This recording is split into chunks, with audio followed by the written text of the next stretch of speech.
का बदला लिया जो इसी सीजन लखनऊ के खिलाफ रॉयल चैलेंजर्स बेंगलोर को मिली थी। उस हार का बदला तो ले लिया और वो जो एक राइवलरी देखने को मिलती है गौतम गंभीर वर्सेस विराट कोहली, आज भी उसकी हल्की फुल्की सी झलक देखने को मिली। जी बिल्कुल। और चिन्ना स्वामी के स्टेडियम पे यही लखनऊ की टीम है जिसने 200 से ज्यादा रन का स्कोर चेस किया था और यही लखनऊ की टीम है 126 रन भी डिफेंड नहीं कर पाई। आज किस माइंडसेट से आए थे लखनऊ के बल्लेबाज समझ में आया ही नहीं। जो आया हवा में उन्होंने शॉट्स खेले, कोई मतलब कहते हैं ना कि बड़े शॉट खेलने की जरूरत थी नहीं, ओनली रना बॉल ही तो चाहिए थे आपको। 120 गेंद पर 128 रन चाहिए थे, लेकिन पहली या दूसरी गेंद पे जब मेयर्स आउट हुए उसके बाद ऐसा पैनिक बटन दबा जो एंड तक वो कहते हैं ना कि उसका जलजला लास्ट तक चलता रहा। बिल्कुल। और रोमिता, वो आरसीबी की खुशी जीत की एक अलग लेवल की थी। आज ये मुकाबला भी जीत लिया, लेकिन लखनऊ सुपर जायंट जहां दूसरी तरफ एक बार तो हार गए थे, लेकिन आज की पिच थोड़ी सी कठिन थी, बल्ले पे गेंद आ नहीं रही थी अच्छे से। और फिर भी मैं कहूंगा कि आरसीबी ने इतने रन बना दिए, वो एक अच्छी पारी जो फाफ डुप्लेसी ने भी खेली वहां पर उसकी बदौलत। हाँ देखिए, पर ये भी हमें गौर करना होगा यहाँ पे लक्ष्य और चिराग की बहुत छोटा स्कोर है इस आईपीएल की सीजन में। मुझे लगता है कि सबसे छोटा स्कोर शायद आज दिया गया, और इस छोटे स्कोर के साथ जिस तरीके से आज ये मैच पूरा आया, शायद बेंगलुरु को भी उम्मीद ना हो कि वो ये मैच जीत पाएंगे। लेकिन लखनऊ के लिए मैं बिल्कुल लक्ष्य की बात से सहमत हूँ कि बहुत जल्दबाजी करने की, बड़े शॉट्स खेलने की कोई ज़रूरत नहीं थी। आराम से चेस किया जा सकता था इस टारगेट को, लेकिन जल्दबाजी में और शायद प्लानिंग उतनी ज़्यादा सटीक नहीं कि किस तरीके से खेलना है, जिसकी वजह से आज एक के बाद एक विकेट गिरते चले गए। बेंगलुरु की तरफ से तो अच्छा किया ही गया, लेकिन फिर भी अगर हम विराट कोहली और डुप्लेसी को छोड़ दें तो अगर नीचे का आप ऑर्डर देखेंगे तो वहाँ भी थोड़े बहुत लूप होल्स तो थे।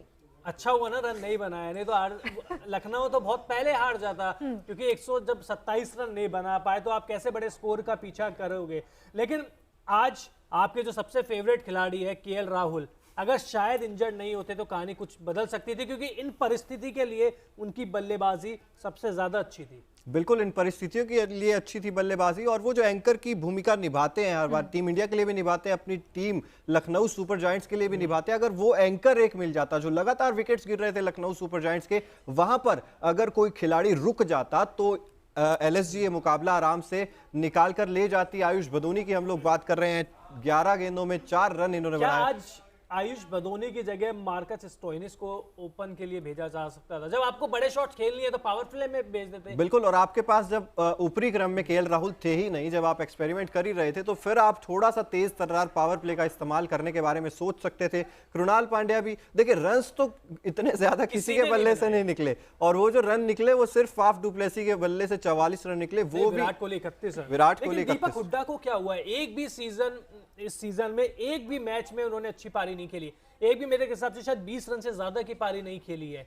दीपक हुड्डा पिछला सीजन इतना अच्छा गया था, उसके बाद टीम इंडिया में भी आए, टीम इंडिया की तरफ से शानदार प्रदर्शन भी किया, लेकिन क्या हुआ है, क्या सारे गेंदबाजों ने इनकी काट निकाल ली है? काट निकाल ली है मुझे लगता है। और थोड़ा बहुत वो भी है ना कि अभी फॉर्म में भी नहीं चल रहे हैं दीपक हुड्डा जिस तरीके से थे। उसके बाद जैसे टीम इंडिया में नहीं ज्यादा चांस मिला, जब मिला था वो न्यूजीलैंड दौरे पर हार्दिक पांड्या ने गेंदबाजी करवाई थी, लेकिन लगातार गेंदबाजी भी नहीं करवाई जा रही थी दीपक हुड्डा से। तो फिर मुझे लगता है कि थोड़ी बहुत इनकंसिस्टेंसी थी, और वो अब साफ तौर पर सामने नजर आ रही है। काइल मेयर्स का विकेट जब मिला वहां से मतलब मुझे पर्सनली तो हौसले बुलंद हो गए थे कि भाई आरसीबी आज जीतने वाली है। तो की वन मैन आर्मी है ना जो अच्छी ओपनिंग दिला रही है, उसी के बाद तो उसको कैपिटलाइज करते हैं।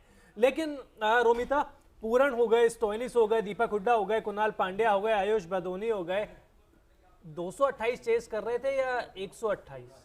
सब के सब हवा में शॉट। बिल्कुल। देखिए, वही है, हम यहाँ पर बात यही करें कि अगर अच्छे से खेला गया होता, एक प्लानिंग होती, क्योंकि उतने बड़े शॉट्स आपको नहीं खेलने। अगर आपका पहला ही प्लेयर 0 पे आउट हो गए, शायद 2 बॉलों का ही सामना यहाँ पर उन्होंने किया मेयर्स ने, और उसके बाद वो आउट हो गए। उसके बाद मुझे लगता है कि एक सदी हुई पारी अगर खेली जाती तो शायद नतीजे कुछ और होते।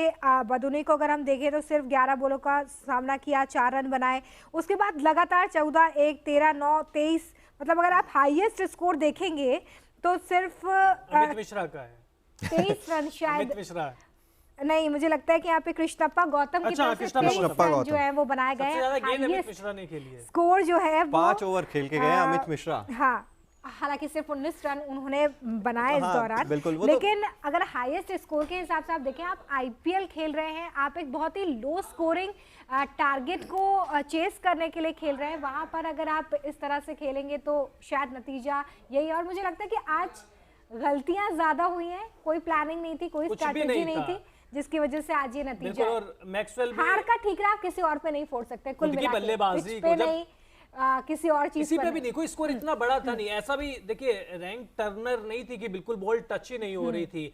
गौतम ने दिखाया यहाँ पे शॉट खेल सकते थे, स्टॉइलिस ने थोड़ा सा दिखाया वो जल्दबाजी, और जल्दबाजी का आप देखिए बड़े शॉट तो मार ही रहे थे, 2 रन आउट हुए, रवि बिश्नोई सेट हो गए थे, रन आउट हो गए, गौतम सेट हो गए थे, वो रन आउट हो गए थे। तो सिंपल सी बात है कि जैसे ही टॉप क्रम के 2-3 बल्लेबाजों का विकेट गिरे, आपकी टीम पैनिक हो गई थी, आपकी टीम दबाव में आ गई थी और हड़बड़ाहट भी देखने को मिल रही थी। वहीं दूसरी तरफ देखिए, अगर नजर डाले Okinawa effective player of the match पर, फाफ डू प्लेसी, जिस तरह से चैंपियंस की जंग में हम बात करते हैं तो ये Okinawa effective player of the match 44 run इस विकेट पे अगर कोई बल्लेबाज बना रहा है तो आप कह सकते हैं कि भाई ये शतक के बराबर है। ये बनते हैं आज के Okinawa effective player of the match भी।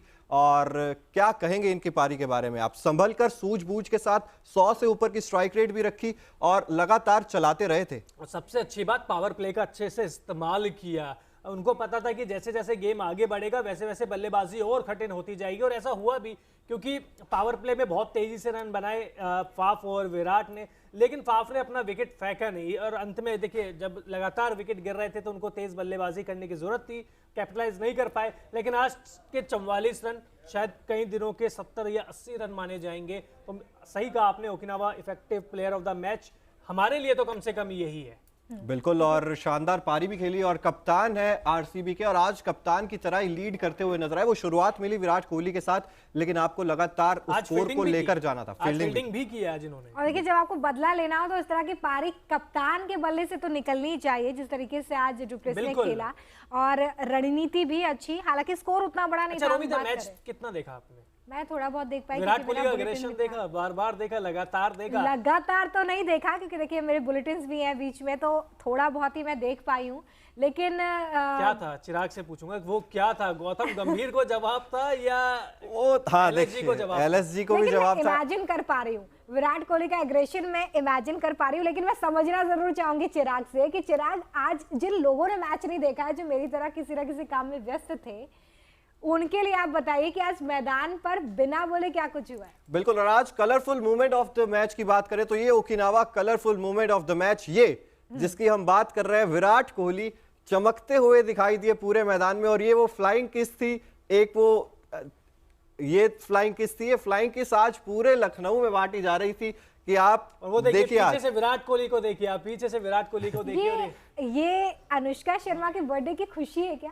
हाँ, हो सकती है, या गौतम गंभीर के इसी फ्लाइंग किस का जवाब है, इसी फ्लाइंग किस का जवाब है। और ये गौतम गंभीर और विराट कोहली की राइवलरी वो हमने शायद 2013 में सबसे पहले देखी थी, जब आरसीबी और केकेआर का वो मैच हुआ था। और उसके बाद से लगातार इन दोनों टीमों जब भिड़ते हैं विराट कोहली और गौतम गंभीर आपस में, तो फिर ऐसे मोमेंट्स देखने को मिलते ही है। जी बिल्कुल, और बार बार देखने को मिलते हैं। और आज तो शायद बादशाह बन गए, क्योंकि जिस तरीके से उन्होंने फील्डिंग भी की थी, बल्लेबाजी में तो 30 गेंद पे 31 रन बनाए, लेकिन जिस हिसाब से उन्होंने फील्डिंग भी की थी, आक्रामक रुख अपनाए रखा, और जो कैच पकड़ने के बाद चाहे खुद पकड़े चाहे उनके साथी पकड़े, जो अग्रेशन देखने को मिल रहा था वो आज अलग लेवल का था। और आज यहां से एलएसजी जब खुद को शीशे में देखेगी, एलएसजी के प्लेयर देखेंगे, तो वो खुद से यही कहेंगे कि ये मैच हमको आरसीबी ने नहीं हराया है, ये मैच हम खुद हारे हैं। बिल्कुल, जिस तरह से आज जो खेले हैं लखनऊ के प्लेयर्स, उसके बाद ये जाहिर तौर पर कहना होगा, लेकिन बेंगलुरु की तारीफ करनी होगी कि जिस तरीके से आज कप्तान ने पारी खेली, विराट कोहली ने पारी खेली, और फिर जिस तरह से इतना कम स्कोर करने के बाद भी आप जिस तरीके से बॉलिंग कर रहे हो, फील्डिंग कर रहे हो, ये भी इंपॉर्टेंट हो जाता है, क्योंकि आपको पता है कि आप सिर्फ बॉलिंग और फील्डिंग ही है जो आपको इस मैच में बनाए रख सकती हो। शायद बेंगलुरु ने आज इसी स्ट्रेटेजी पे काम किया कि चलिए एक तरफ हमारा स्कोर जो है वो जरूर छोटा है, लेकिन दूसरी तरफ हमारे हाथ मजबूत होने चाहिए, इसका फायदा भी मिला। बिल्कुल, और करण शर्मा को नहीं खिला रहे थे आरसीबी वाले, आज खिलाया और दिखाया कि वो क्या कर सकते हैं। आज की पिच उनके मुताबिक थी। आप शुरू में जब शुरुआती मुकाबले खेल रहे थे उसमें भी वो लगातार अच्छा प्रदर्शन कर रहे थे।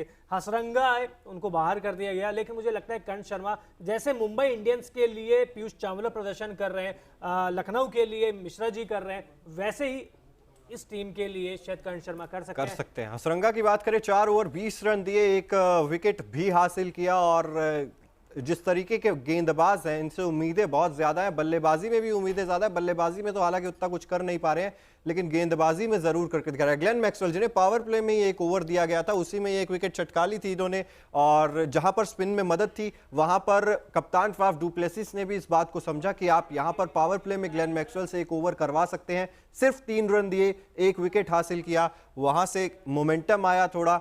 जॉश हेजलवुड जो आज पहली बार इस सीजन आरसीबी की तरफ से खेलते हुए नजर आ रहे थे, 3 ओवर 15 रन 2